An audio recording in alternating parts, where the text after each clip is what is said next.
third reading of Senate Bill 522, Senate Draft 2, relating to plastic. Colleagues, plastic is a huge problem in our oceans, our wildlife, our environment as a whole, and in human health. So I want to give you some bad news and good news this morning. First, the bad news. And my colleagues from Hawaii Island may take interest in this. Camilo Point in rural Ka'u on Hawaii Island was highlighted in a May 1st, 2017 Huffington Post article as being one of the dirtiest places in the world because of plastics. Ocean Crusaders report that there are 5.25 trillion pieces of plastic debris in the ocean. Of that mass, 269,000 tons float on the surface, while some 4 billion plastic microfibers per square kilometer litter the deep sea. Shoppers worldwide are using approximately 500 billion single-use plastic bags every year. And this translates to about 1 million bags every minute across the globe, or 150 bags a year for every person on Earth. And the number is rising. We use 500 million plastic straws every single day in the U.S. I visited Greenpeace's Arctic Sunrise ship when it arrived here in Hawaii on October 11th of 2018, after it had just left the Great Pacific Garbage Patch. Greenpeace reported that microplastic particles, which make up the garbage patch, now stretch for a distance twice the size of the state of Texas. The Arctic Sunrise also visited Kaho'olawe and brought back an estimated 2.5 tons of debris, including a large amount of plastics. Coastal Care reports that 90% of seabirds have some plastic in their digestive tracts. And now for the good news. Walmart, the world's largest retailer, announced late last month that they will eliminate non-recyclable plastic packaging in all its private label brands by 2020, impacting over 30,000 products. Our counties have been taking the lead on reducing plastics for the last several years. As of July 2015, Honolulu, Hawaii, Maui, and Kauai have all banned plastic checkout bags. At UH, a student-initiated ban on polystyrene food containers at all campus food establishments has been in place as policy since 2012. The Hawaii Ocean Friendly Restaurant Program, launched in 2016, now includes more than 200 eateries that are certified as foam-free. Maui County became the first county in Hawaii to pass a ban on polystyrene foam containers in June of 2017. Hawaii County banned polystyrene containers in October of 2017, and this will go into effect July 1st, 2019. So SB 522, SD2, this is our zero waste bill that would move us forward in a very big way in reducing single-use plastic. Zero waste plastic reduction plans are moving forward all over the world, including within the European Union, Ethiopia, Costa Rica, and municipalities across the U.S. This bill would ban state and county agencies from selling or using single-use plastic beverage bottles, utensils, stirring sticks, polystyrene foam containers, or straws after July 1st, 2021. It would ban restaurants and other food businesses from selling or using single-use plastic beverage bottles, utensils, stirring sticks, polystyrene foam containers, or straws after July 1st, 2022. And it would ban any form of plastic bags after July 1st, 2023. It would also set up a working group to look into the issue of eliminating single-use plastic packaging and phasing out single-use plastic beverage containers. Now, some of you may be concerned about, well, what are the alternatives to these items? Recently, last summer, I think I was at the National Conference for Environmental Legislators, and for those of you that were there with me, they passed out these.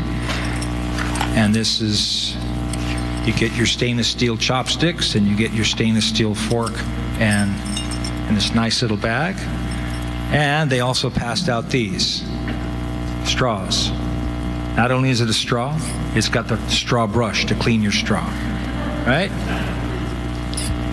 So for you ladies, you can just very conveniently put that in your purse. Guys, stick it in your backpack or whatever. And on the news last night, Hawaii News Now, there was a piece last night and it was talking about a group called Hawaii Eco Straws. And they're in 17 cafes across Oahu, and they have distributed 24,000 of these types of straws for free.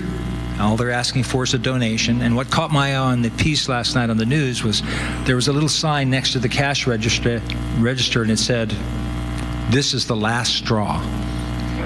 And it had a whole a bowl of these things where you could come up and just grab your straw, grab your reusable straw, and then it was a little bowl for you could put donations. And so, and in terms of, I also saw a piece in South Africa where there's a company that's coming up with the replacement for plastic water bottles made out of hemp, hemp, hooray. And so they are working on that now. And I'm sure in the next few years, some entrepreneur or some hempreneur, whichever you prefer, is going to come up with the replacement for these items. Also, there are replacements for the takeout containers, the polystyrene containers that are made out of hemp. Already, they're in existence. I also wanted to mention, and some of you may have experienced the lobbyists, some young lobbyists that came to your office from SEEKS. SEEKS stands for School for Examining Essential Questions of Sustainability, a small private charter school, 180 students established in 2013, 6th to 8th graders in Kaimuki, and they were lobbying for bills such as this bill, that we would pass it. And they touched my heart because this is the future. That young people are beginning to understand the importance of what we do here in this building regarding sustainability. And finally, I wanted to mention that, we do have a reputation for being the first in the nation. Our 100% clean renewable energy by the year 2045. Last year we banned we passed a ban on chlorpyrifos. Also the ban worldwide, the first in the world, on oxybenzone and octinoxate in our sunscreen. So we have this reputation of setting the example for the world to follow, and that's what we're trying to do here. So our state can once again take the lead in protecting our environment. So I am asking you to strongly support this zero waste bill. Thank you. Thank you. Further discussion, Senator Inouye. Thank you, Mr. President. I rise in support of SB 522 as well. Please proceed. Just to make a comment of the previous speaker, and we thank him for his extensive research.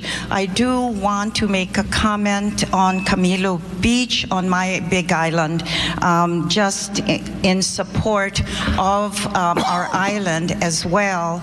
And I'm very familiar with what's happening and what has happened in the years that I've been raised on the Big Island. Just to let you know that Camilo Beach is not to be entitled the dirtiest beach in our state as well, because as you all remember, the Fukushima earthquake and tidal wave that occurred, a lot of the trash and the currents, most of all the debris from the ocean has been heading to Ka'u at Camilo Beach. And unfortunately, though, that 60 Minutes came thereafter, and I guess identified Camilo Beach as the dirtiest, probably in the world or in our state. But just to support the notion that it wasn't because of the trash made by residents or whatever,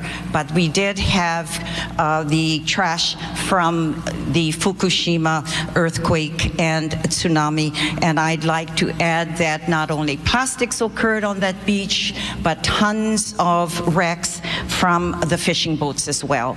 Thank you, Mr. President. Thank you. Further discussion, Senator Ruderman.